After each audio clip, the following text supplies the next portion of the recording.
Good evening, ladies and gentlemen. My name's Reckless Riley, and today we're looking at a new forge map by TheElderAcorn. Now, TheElderAcorn, if you did not know, is a great forger. He forged inside of Reach a little bit. He did a lot in Halo 4. He did one of my favorite minigames, Suicide Bombers. And not only does he make minigames, but he makes really great Slayer maps. Actually, that's what he mainly makes. And today he's brought us a 2v2 map with BRs and no radar. So this is a map that you're going to be going around, and you'll find that it is a lot more difficult than other Slayer games because there's no radar. And in this map, with all the different verticality, you'll find that that's very important to have a radar. So not having it makes it a very scary experience and relies more on your instincts a lot more than ever. Now, this map is inspired by Hang'em High, and you can really tell, especially by the higher area, because it's got the area where the shotguns were in Hang'em High, the windows.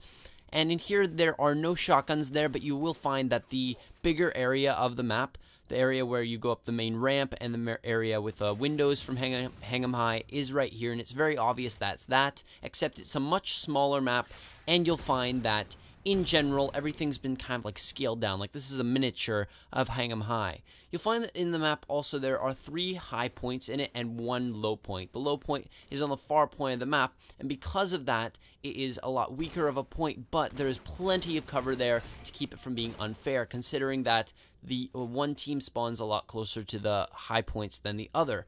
Now, this is not 100% totally even. There are still a few kinks in it, and even though it's mainly done, he's still kind of busting them out a little bit, just because there's no real file share yet, so he's kind of just modifying a little bit while he still can.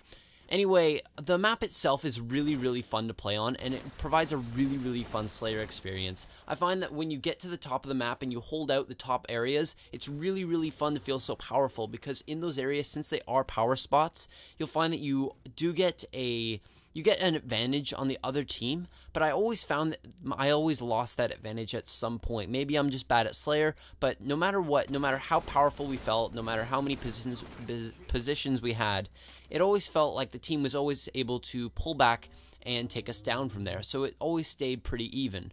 Now, the map is really well constructed, and it didn't require any colors. I don't know why, it's just me. Whenever I think of TheElderAcorn's maps, I always think of like the coloring. I don't know why. I like the coloring when it's in maps, but this map didn't really require it. But because there was no colors, I felt that the map itself, because of its palette, it just looks a little bit bland on the eye. That's one of my few kind of problems with the map, is just its looks. It's not a huge thing, but I felt like a lot of the map looked the same and used a lot of the same palette, considering the building blocks. Now, another big thing to note about this map is that it's got the teleporters, and the teleporters really help with keeping the map very even, because since those power positions you have to gain your way up using ramps in different areas, there is plenty of cover, but you still have problems getting up there. And so instead of having it so that there are the main 2 ways of getting up, the ramp at the high end by the windows and the ramp at the other end, I'll just say other end because there's no real place I can really specifically say, there's mainly 2 ramps that physically get there, but there's also a teleporter on this map that you'll find by a green Dominion shield or infection shield now, and a red one. The red one's at the top, the green one is at the bottom.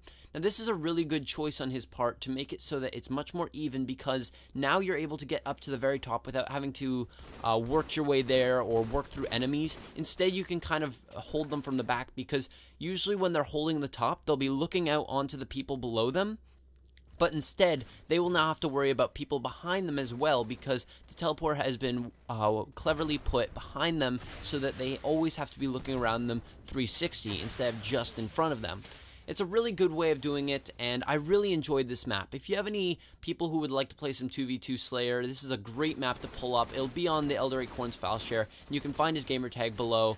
But it's a great map, and considering you'll only need 4 players for it, you shouldn't have any problems in customs with playing it.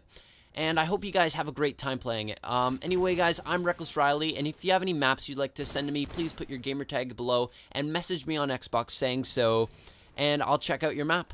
Anyway, guys, I'm Reckless Riley. Have a great day.